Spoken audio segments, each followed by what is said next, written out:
I don't think it's too much of a stretch for me to say and for you guys to recognize that I am an unabashed Nintendo fanboy. I have loved Nintendo since I was a kid. It was my first real gaming console. I did have a ColecoVision beforehand, but the NES is the first thing I had that I absolutely fell in love with. And I have loved Nintendo ever since. In every release that they have had, I have been able to find some form of merit in it, except for the Virtual Boy. What's going on, everyone? I'm Jay, my channel is Square Pegs. If this is your first time on the channel, click that subscribe button down below and ring the notification bell so you can keep up to date when I do my 2 videos a week. I cover the best in retro and modern gaming. And today, we are looking at something new from Nintendo, new-ish from Nintendo. I'm a few months behind the times, but we are looking at this guy right here, the Nintendo Switch OLED model.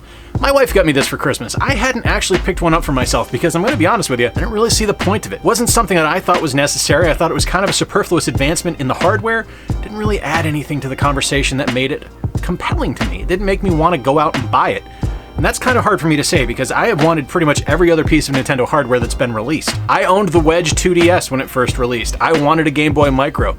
Especially that Famicom one, that thing is gorgeous. But the Switch OLED, despite the fact that I got to see it firsthand at John Hancock's house, and I got to use it and I got to see how impressive that screen was, it wasn't something to me when I went, you know what, I need to pick that up. And my wife realized that as a Nintendo fanboy and as someone who loves Nintendo and as someone who plays on his Switch pretty much every day, it made sense for me to get one. Now, I wasn't going to pick one up for myself, so in her infinite wisdom, she actually picked me up one for Christmas, and I cannot tell her how much I appreciate it.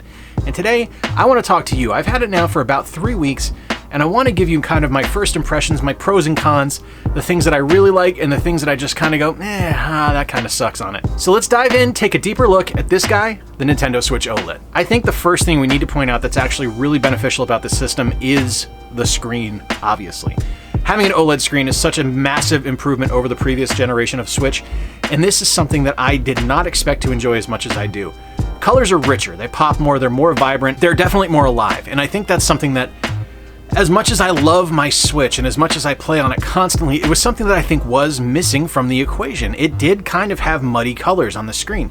That's not to say it's a bad look, but it wasn't something where I was going to sit down and play for hours on end when I'm in handheld mode. And I'll be honest with you, I've actually found myself playing this handheld a lot more often than I expected to, just because of the fact that it's so easy to see the screen.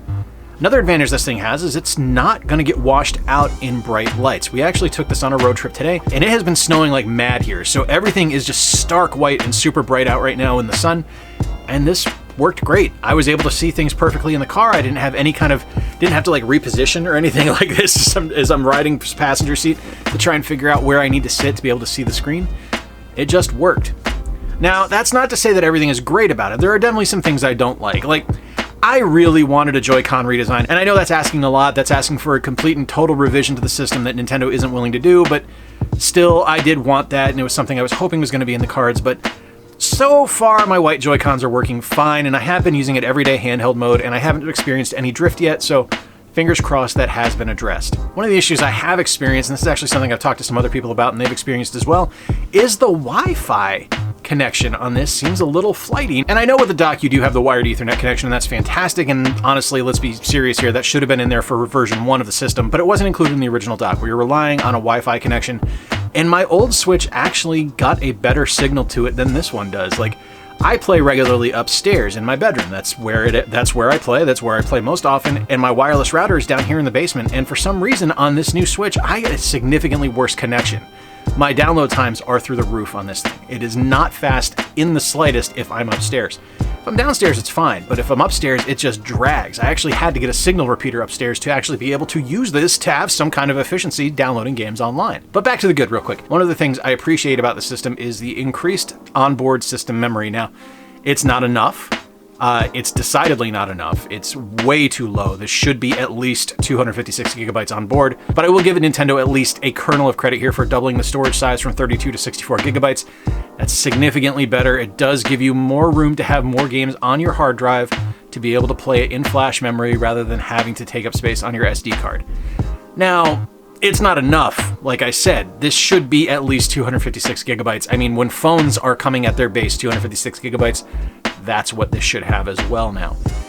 It is a bit frustrating. Like, it's a system I wish Nintendo saw the logic in resolving, because I hate having to play digital Tetris to figure out what stuff I'm going to keep on my system and what I'm going to keep on my SD card just because I don't have enough storage. I've now increased my storage size for an SD card 3 times. My initial purchase was a 128 gigabyte card. I increased that to 256. I'm now up to 512 just because of how many digital games I play for the eShop videos and things like that. And I don't want to have to keep doing that. I would like there to be more onboard storage. Now, that's nitpicking. That's something that I realize that they have improved and they have increased, and for a lot of people that's not going to be a problem, but I think for most people that are serious gamers that actually play a lot of different things and like a wide variety of options, it'd be nice to have more onboard options available to you so you don't have to keep buying new cards to increase your storage.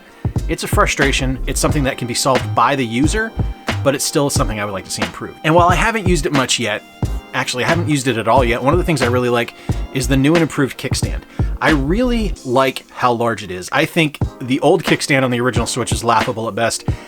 Mine broke off the first time I opened it. In fact, it was that silly. I opened it, it popped right off, and that was the end of it. It didn't really work again after that. I would have to use different stands or anything like that if I wanted to play tabletop mode, but this is really nice. It actually functions perfectly, and it works really well, and it's significantly strong, and it's actually a solid design. It's built right into the chassis of the console, and I think that's wonderful. I mentioned the screen earlier and how vibrant it is, and one of the things I really like about this actually is how small the bezel is now. One of the big problems with the original Switch is you're kind of looking at like things in a stark letterbox, like there's that distinct border around everything. The OLED at least gives you the illusion of being in a more technologically superior screen. I mean, obviously it is. It's definitely a better looking screen. I actually really like the design of the dock. I think it's nice and sleek looking. I appreciate that Nintendo went with white and black on this for their main color scheme because it feels like it matches in my PS5 and my Series X now. I can have this in between the two other consoles and it looks like it's just part of the same system.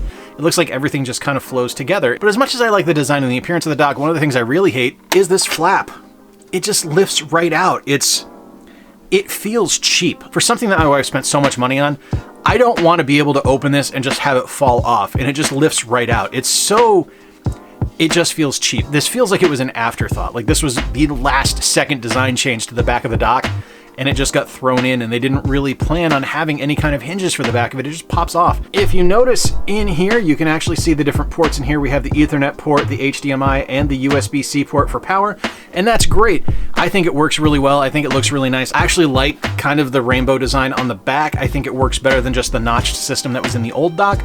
I think it's a little bit more functional, a little more friendly, I guess, for lack of a better term. I also like that we have the 2 USB ports on the outside. I think that's really nice. You can plug in a dock charger in there for your Pro Controller or for separate Joy-Cons to charge, which is really nice. It's a nice form, functional, flowy design that works really well. And again, I just love that stark white. I think that looks gorgeous. All right, so final thoughts on the Switch OLED. Is it a necessary upgrade? Absolutely not. Not even kind of, not even close, not even a little bit. It is something that is for Switch enthusiasts only. Now, like I said earlier, I kind of alluded to, I have actually found myself playing a lot more handheld mode than I previously did, just because this looks so good. And it plays really nicely. Like the sound on it is really good. The speakers are really good. They're actually front facing now, so they don't point down into you when you're holding it. If you're laying in bed, they actually point towards your face. And I think that's really nice. It actually feels like it was designed for a handheld experience, and ideally that's what it's for. Now, as a docked system, like if all you do is play docked, then this is completely unnecessary. It's completely ludicrous, and I know you have heard this from everyone who has already talked about this console in the past. It's unnecessary if all you do is play on a TV. It doesn't upgrade enough, it doesn't improve enough, it doesn't make enough changes for you to purchase this to spend the money on. You're better off buying something like an Oculus or something like that to have a different gaming experience if you already own a Switch. Now, if you don't already own a Switch, this is absolutely necessary. This is a fantastic thing to purchase. It introduces you perfectly into the console family. You're going to be able to play every previous Switch game on it. They're all going to look better because of that OLED screen being more vibrant and being more presentable and being more accessible just because it looks so much better. And I think that's a nice thing. If you've been on the fence at all about the Switch, this is a great place to start. It's a great place to go with. Is it a necessary purchase? No, not even kind of. It doesn't get to that point. I don't think it's something where I look at it and I go, the improvements here are so significant and so much higher than what was on the original Switch model that it is worth shelling the money out for. It's not something worth doing that for. Now, if you're a Switch completionist, that's another story entirely. If you're someone who wants to have the latest and greatest, or you want to have every model of Switch that has been released, do it. Go for it. I think you're going to enjoy the improvements that are here. I know I like them. Like I said, I've played handheld a lot more frequently with this than I did before. And I think that's a nice improvement. And I played pretty regularly handheld before, but I'm probably about 50-50 now, where I was probably about 75-25. Now, I do wish that it was the same size as the previous model in some regards, because a lot of my accessories aren't going to work on it now. Like, you guys know how much I love my Fixture S1. It does not function with this. My Satisfy grip does not function with this. It's just a little too big to work comfortably. Now, old cases and things like that are working fine. I'm able to use those without an issue, so that's okay. But at the same time, I would really like that kind of ergonomic grip that's offered to me by the Fixture S1 using the Pro Controller or a Satisfy grip when I'm holding it that way to be able to play handheld. Let me know in the comments down below if you have a Switch OLED and what you think about it. Like I said, I don't think it's a necessary purchase, but I have no regrets owning it. I think it is a nice thing to have, and I think it does make enough improvements where it's something that I am going to enjoy for years to come. Please hit like, please subscribe if you are new around here, and hey, if you really dig the work I do, consider becoming a monthly Patreon sponsor like the wonderful people you're seeing on screen right now. Otherwise, check out our merchandise store at squarepegsyt.com. Every purchase you make on the merchandise store goes directly to the show and helps improve the channel further. Until next time, folks, I've been Jay. Appreciate you spending a little bit of time with me. If you enjoyed today's video, please check up here. I'm going to be talking about some other hardware videos that I have done, looking at other consoles or other hardware modifications. Until next time, play more games, stay square, and take care. I'll talk to you soon.